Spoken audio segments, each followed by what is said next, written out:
जय श्री बद्री गणेश। गजाननं भूतिगणादिसेवितं कपित्तजम्बूफलचारुभक्षणम् उमासुतं शोकविनाशकारकं नमामि विघ्नेश्वर पादपंकजम्। जय श्री बद्री गणेश। आगे की कथा में राजा दक्ष का बनना। मुनीश्वर बोले, हे राजन, काल की गति बड़ी विचित्र होती है। वह अनुकूल चलता है तो समस्त सौभाग्यों की प्राप्ति कराता है और प्रतिकूल चलता है तो नष्ट कर देता है। देखो, कौंडिन्यपुर में उस समय चंद्रसेन नामक राजा राज करता था। उसकी मृत्यु अचानक हो गई। नगर में सभी जगह शोक छा गया। राजा की सदाचारिणी पत्नी सुलभा पति की वियोग में मूर्छित हो गई। तभी एक वेदज्ञ ब्राह्मण ने आकर कहा, जिसकी जितनी आयु होती है वह उतना ही जीवित रहता है, इसलिए शोक व्यर्थ है। फिर जिसकी मृत्यु हो गई उसका संस्कार तो करना ही चाहिए, अन्यथा सदगति कैसे प्राप्त होगी। जो केवल शोक का दिखावा करते हैं वह अवश्य स्वार्थी हैं, इसलिए राजा का संस्कार करना ही उसके प्रति सच्ची श्रद्धा होगी। राजा का कोई पुत्र या परिवारजन नहीं था, इसलिए प्रधानमंत्री अर्थात प्रधान अमात्य ने उसका मृतक संस्कार किया।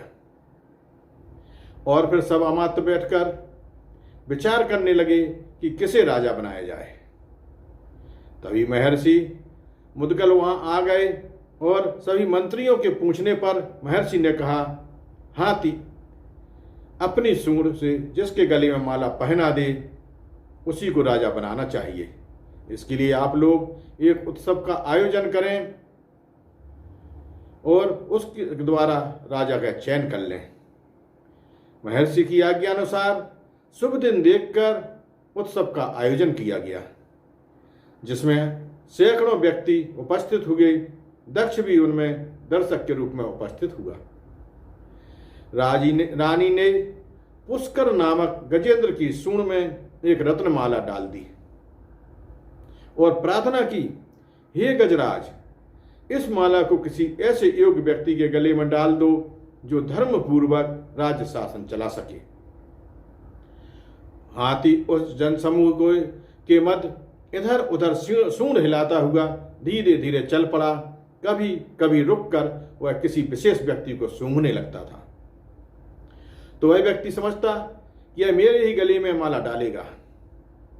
अनेकों उत्सुक व्यक्ति आगे हाथी के पास इसी आशा से आने लगे कि वह मेरे गले में माला डाले, किंतु हाथी सबको सूंघता और देखता हुआ अंत में दक्ष के पास पहुंचा और उसे सूंघकर देखकर कुछ ठहर कर अंत में उसने उसी के गले में वह रत्नमाला डाल दी।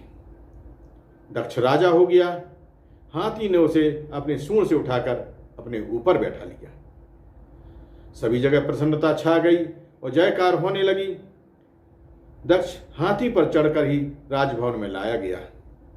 वेदज्ञ ब्राह्मणों ने उसका विधि पूर्वक अभिषेक किया। उस समय दुंदुभी बज उठी।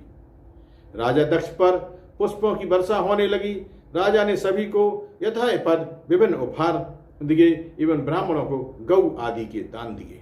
हे महाराज, दक्ष का विवाह राजा वीरसेन की पुत्री से हुआ।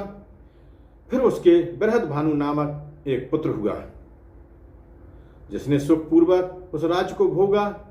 बृहद्भानु का पुत्र खड़गधर हुआ। खड़गधर का पुत्र सुलभ, उसका पुत्र पद्माकर, उसका पुत्र बपुदीप और उसका पुत्र चित्रसेन हुआ। हे राजन, उस चित्रसेन से पुत्र तुम हो। ब्रह्मा जी ने कहा, हे व्यास, विश्वामित्र जी के मुख से अपना परंपरागत वंश परिचय सुनकर राजा भीम को बड़ी प्रसन्नता हुई। उसने निवेदन किया, प्रभु मुझ पर भी भगवान गणाध्यक्ष का अनुग्रह हो सके, ऐसी कृपा कीजिए।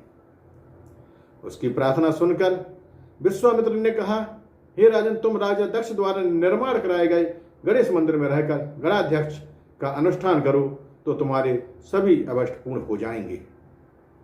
यह सुनकर राजा उन्हें प्रणाम करके अपने वंश परंपरागत से उपास किए गणेश्वर मंदिर में जाकर उपासना करने लगा और अनुष्ठान पूर्ण होने पर उसको रुक्मांगद नामक पुत्र की प्राप्ति हुई। कालांतर में पिता की आज्ञा से रुक्मांगद अपने पैतृक राजपद पर आसीन हुआ। यह कहकर ब्रह्मा जी चुप हो गए। तो व्यास जी ने उनसे निवेदन किया, ब्रह्मांड पर रुक्मांगद भी गणेश भक्त हुआ या नहीं। ब्रह्मा जी ने कहा, राजा रुक्मांगद बड़ा धार्मिक और सत्यवादी हुआ। उसे भी एक बार बड़े शंकर की प्राप्ति हुई थी, जिसकी निवृत्ति गणेश कृपा से हुई थी। व्यास जी बोले, प्रभु उसे किस प्रकार से शंकर की प्राप्ति और निवृत्ति हुई, सो कहने की कृपा कीजिए। उसके विषय में जानने की मुझे बड़ी अभिलाषा है। यह सुनकर चित्रानंद ने कहना आरंभ किया, हे व्यास जी, राजा रुक्मांगद सुखपूर्वक राज करता था। एक दिन वह शिकार के लिए वन में गया और शिकार न मिलने पर इधर उधर भटकने लगा। तभी उसे वाचक्य नवी ऋषि का आश्रम दिखाई दिया। वह उस आश्रम में गया तो वहां ऋषि और उनकी पत्नी मुकुंदा दिखाई दिए। उसने दोनों को प्रणाम किया और ऋषि की आज्ञा से कुटी के एक कक्ष में विश्राम करने लगा। इसी बीच ऋषि स्नानार्थ सरोवर पर चले गए। तभी ऋषि पत्नी राजा के पास आई और कहा, तुम अति सुंदर हो, मैं तुम पर मोहित हो गई हूं, मुझे प्रसन्न करो।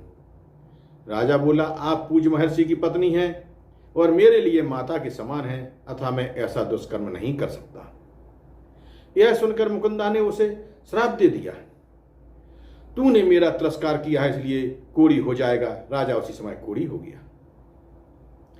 वह बड़ा दुखी हुआ और सोचने लगा, मैंने धर्म का पालन किया तो भी मेरी ऐसी दशा हुई। अब ऐसे घृणित जीवन से कोई लाभ नहीं है। ऐसा निश्चय कर वह एक वट वृक्ष के नीचे बैठकर प्रायश्चित करने लगा। तभी उसी अवसर पर नारद जी उस मार्ग से निकल रहे थे।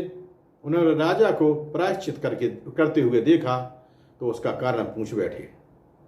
राजा ने उन्हें सब बात बताई तो उसे निर्दोष जानकर नारद जी को दया आ गई और बोले कि विदर्भ देश में चिंतामणि गणेश नामक एक प्रसिद्ध देवालय है। वहीं गणेश प्रतिमा के समक्ष ही गणेश कुंड है। उसमें जो कोई स्नान करता है वह रोग मुक्त हो जाता है, इसलिए तुम भी ऐसा ही करो। राजा ने उनके उपदेश के अनुसार चिंतामणि नगर में पहुंचा और उसने गणेश जी के दर्शन कर कुंड में स्नान किया। इससे वह तुरंत ही निरोग हो गया। तब उसने वहां गणेश्वर का भक्ति भाव पूर्वक षोडशोपचार से पूजन किया और फिर ब्राह्मण को भोजन कराकर दान दक्षिणा दी। तभी उसके पास गणेश दूत आकर बोले, राजन, भगवान गणेश्वर की आज्ञा से हम यहाँ आए हैं, तुम हमारे साथ उस विमान पर चढ़कर प्रभु की सेवा में चलो। राजा बोला, हे प्रभु पार्षदों, मेरे माता पिता अभी जीवित हैं, मैं उन्हें छोड़कर आपके साथ कैसे चलूं?